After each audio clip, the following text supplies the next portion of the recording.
the things that you want to avoid would be all of the white and highly processed foods. So what is that? That is white sugar, that is white flour, and things that contain gluten, that is white pasta, and those are things that are not going to be good to So your I'm body. giving you the side eye because everything I like to eat is in that list. Yep, because It it tastes good. does. It makes us feel that we're doing good and that we're happy. A sugar high doesn't last long, does it? Well, if you keep It's eating it, very it do. quick. No, girl. Welcome to Living the Front Seat Life. I'm your host, Kelly Marie, and I invite you to take this journey with me. We're going to be talking about all things mental health and emotional well-being. You see, I am a overcomer. If you are interested in figuring out the path for you to determine how and where you will drive your future, this is the place to be. We get to determine the ride. We may not get to determine the weather or who's on the road with us or if it's going to be a scenic route or not. But we are the drivers. So join me on this ride, living the front seat life.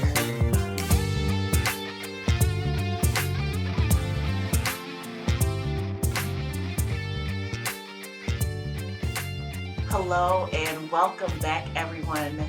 This is Living the Front Seat Life. I am your host, Kelly Marie, and it's been another eventful week. I want to give a big shout out to Paige. She actually is the first person to support the podcast. And I haven't asked you guys for support, but it's in the description. So if you're interested in supporting Living the Front Seat Life podcast, you're welcome to do so. The PayPal link is in the description. Paige, you are amazing. Thank you for supporting Living the Front Seat Life. As always, a big shout out to Lisk, who has made this podcast possible, being a 2021 Rubinger Fellow, and their investment into Front Seat Life has allowed me to bring this podcast to you guys. And what that means is I have a producer, Jazzy T, who takes all of my ramblings and puts it all together and makes it make sense for you so that when you get it, I sound, like I got it together. So thank you, Jazzy T, for being amazing and excelling at everything you do. But over the last couple of episodes, I have spoken about an individual who has been a big part of my life. And I wanted to talk about all phases of mental health. One of those phases or pieces, components, remember the drive. What are the components of the drive? So one of the components of the drive is what we feed ourselves. So just like a car, if you are a premium vehicle, you may not use the low level unleaded like I do in my vehicle. You might use premium gas. So the same thing is going to be true when we're talking about our bodies, and because we're talking about mental health, there are particular foods that we can eat, things maybe we shouldn't eat that will help or be more beneficial to our mental health. So our mental health chef is Chef Alexa. Alexa, how are you? I am wonderful, and I am so thankful to be here with you. So we only have 15 minutes, and I feel like I always take the first 10 minutes rambling and really get into the show for the last 5 minutes. So let's get right in. You are a chef, and not like my cousin that cooks, right? Like you are a a chef, and I do have a cousin that cooks, but she ain't a chef. So can you give folks a little bit about your chefing history? We probably don't have time to talk about Italy, but just give folks a quick rundown so they know that they listen to the real deal. Okay, wow. Well, thank you. My chef history. Now, that's interesting. Like all people, we always have that fond memory of cooking in the kitchen with our family members or for big events. But I've never really thought of that as a career for myself. And then I went to college after my Western New York tour of colleges. And I was told about a program at Canisius College where I could learn about hospitality management. And during that time, I had an opportunity to study a semester abroad in Switzerland when I learned more about the front side, but definitely the back side, back of the house, which is in the kitchen. Well, then I decided to go completely left and went into technology. And over a couple decades, it was determined by, the all being, the all knowing, that I'm supposed to be in the kitchen because my job ended and moved to Canada. So I had to make a decision. And I decided to go back to culinary school at Erie Community College for 2 years. And I had the opportunity again to study abroad, this time for 10 weeks on the Amalfi Coast in Positano, Italy. That's awesome. That's the short version. And so you guys have probably heard about the coast in many a rap song. So tell folks your philosophy around food. Well, my philosophy, it has been inspired by so many different things, but to sum it up quickly, it is minimally processed whole foods. And what that means is if I can't read the ingredients, or if they're more than 5, 6, 7 ingredients, then I need to really evaluate it and wonder and determine whether or not it's something I want to put into my body. I learned a lot of it from Italy as well, in terms of the only time you want to put a whole lot of ingredients into something is if you want to hide something else. Oh, wait. So you just dropped some serious knowledge. Too many ingredients means you're trying to hide something. Yeah. Yeah. So, for example, I was doing a project and I wanted to use the local fish. And the local fish that they have literally comes right from the ocean, right from the sea. And, I said, oh, I'm going to make this awesome sauce to go on it. And I'm going to add this and this. And she was like, well, wait, why are you doing that? I said, because it's a fish dish. I need a sauce with it. She said, let the ingredients speak for itself. The only time you want to cover a fish in a sauce is if you're trying to hide the fact that it's not fresh or it's frozen. Okay, so now everyone that listens to the podcast is not black, but black folks swear by sauce. But we put sauce on everything. Like, that's dry. It needs some sauce. All right. Very true. Very true. And I do still do that, but it's the philosophy that I took from it. The jewel I took from that. Oh my goodness, that is hilarious. So y'all, all right, listen. So sauce doesn't go on everything, but Alexa is our resident mental health chef. So this is not the only time I cannot stop laughing. This is not the only time you're gonna hear from her. We may be able to get into sauce another time, and yeah, we may have a lot of sauce and tea to yes.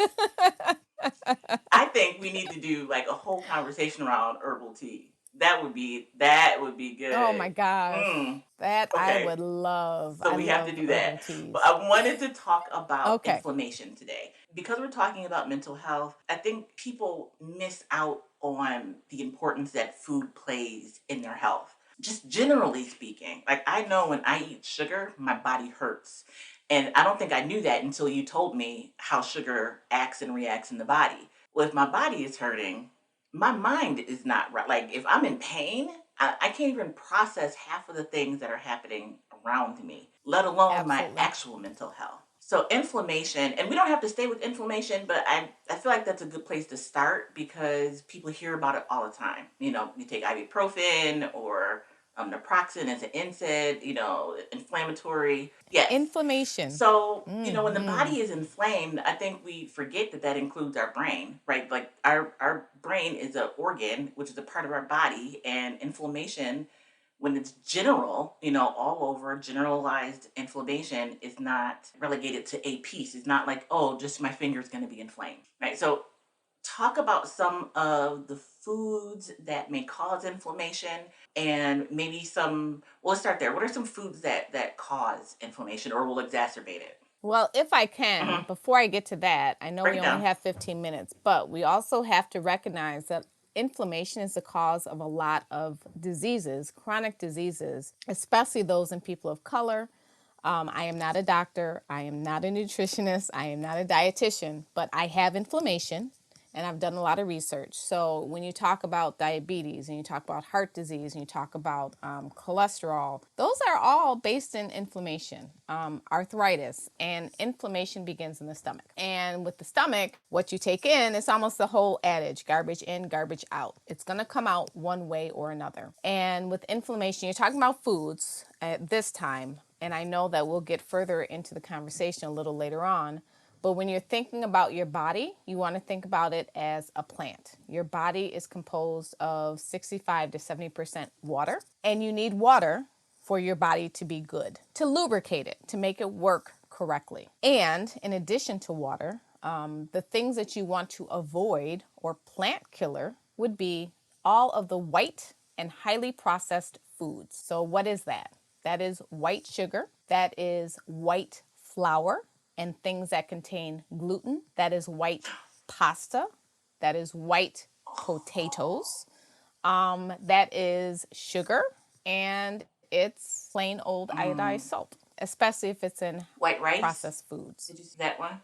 White rice, I would stay away from white rice too. Yes, because it's not the whole grain. The grain has been manipulated to be stripped of the naturalness and the brownness. So that's why you have white foods. So go for the whole wheat pasta, go for the brown rice, go for the sweet potato. If you need sugar, try coconut sugar, try natural sugars, which are dates, which are fruit. Try a raw sugar or a turbinado sugar or a sucanat, which is dried sugar oil as a sugar alternative. You don't want the things that are not going to be good to your body. And those are the things that are not going to be good to So your I'm body. giving you the side eye from my side of the city, because everything I like to eat is in that list. Yep, because it tastes good. does. It makes us feel that we're doing good and that we're happy. And that's what sugar is meant to be. Sugar, you've heard the term a sugar high. That's what that is. A sugar high doesn't last long, does it? Well, if you keep It's eating it, very it do. quick. No, girl. So, no. And if you keep eating it, that's a whole nother thing. But if you think about sugar and you think about that high, they have made clinical determinations that sugar is very similar It's addictive. to a drug, Yes. very Yes. similar to heroin. So they did actual brain scans of someone who had just consumed sugar and someone who had just consumed, I believe it was heroin. The same sides of the brain were highlighted. What that means is that the brain was responding in the same way to sugar as it was to heroin. That's wild. So think about that for a moment. That's wild. And that's only what it does to the brain. We haven't talked about what sugar does to the body. Let's go there. So what the sugar does, it actually assists in drawing out moisture. So, when you got those joints and they feel good and you can, drop it low and, do those high knees and all that other stuff, that's great when your body is young and you're eating all the sugar and pasta. But when you get older, all that stuff catches up with you. And, those bones start to creak and you drop it and you just can't get up. So you need to be mindful that actually happened to me in the club one time. I couldn't get back up. Okay, I'm sorry, go ahead. I was like, I've passed the age of being able to. You've passed the age, yes. So what that sugar is doing is impacting your joints. It's impacting the cartilage. It's impacting the tendons. It's drawing out moisture, similar to what salt does. It does in a different manner, but it draws out a lot of moisture from your bones and your joints. That's amazing, and not amazing like a good. Amazing is just a word, y'all. It doesn't mean good or bad. It just amplifies the situation. Like, it is amazing to hear, and we've had this conversation before, but I swear every time we talk about it, I get something new out of it. And I mean, I lived on talk about like self-medicating, sugar and alcohol, like those two, sugar primarily. I had a season of alcohol. Sugar has been with me, I feel like, day one. Yeah, and it has all of and us. And I can't shake it. All of us. And I know when I have more of it, especially like candy, Skittles, keep it real. Those are my favorite. That's all sugar. Yep. I remember growing up, I used to steal the tropical punch Kool-Aid packets out of the Kool-Aid drawer. We had like a drawer that had Kool-Aid in it. And I would take a coffee mug and fill it with sugar. It had to be the biggest mug we had in the house. And then I would add the packet of only tropical punch Kool-Aid and about 3 tablespoons of water and mix it up. And it's like a slush, my mouth is watering thinking about it. It's like slushy consistency. And I would eat that like with a spoon. I would just, that would be my, my mom is in the bed. Let me go sneak and get my treat of a cup of sugar. I don't know where she thought the sugar was going, or the Kool-Aid for that matter, because nobody was drinking that much Kool-Aid. Wow. But sugar has really played a big part. And I mean, that was like my happy. I mean, you can't help but be. Because it feels good. We celebrate with sugar. We celebrate with sugar and we commiserate with sugar. And we just have sugar just to have sugar because, we're tired. But eating too much of it just has so many long-term effects. I mean, tooth decay, acne, weight gain, and obesity. All that, that middle layer, that tired that a lot of us older folks have is sugar. Diabetes, cardiovascular disease. It makes your blood pressure go up. Yes. Cancer. Your skin issues. I mean, literally the list goes on and on about the things that just sugar is so bad for. And it's okay. And it's okay to have sugar. Let me be clear. We want to monitor our use of sugar. And we want to monitor how sugar makes us feel mentally and physically. And then determine the amount of sugar that is wise for us. I know I cannot have a lot of sugar. It's been a couple years since I've been on a low sugar diet.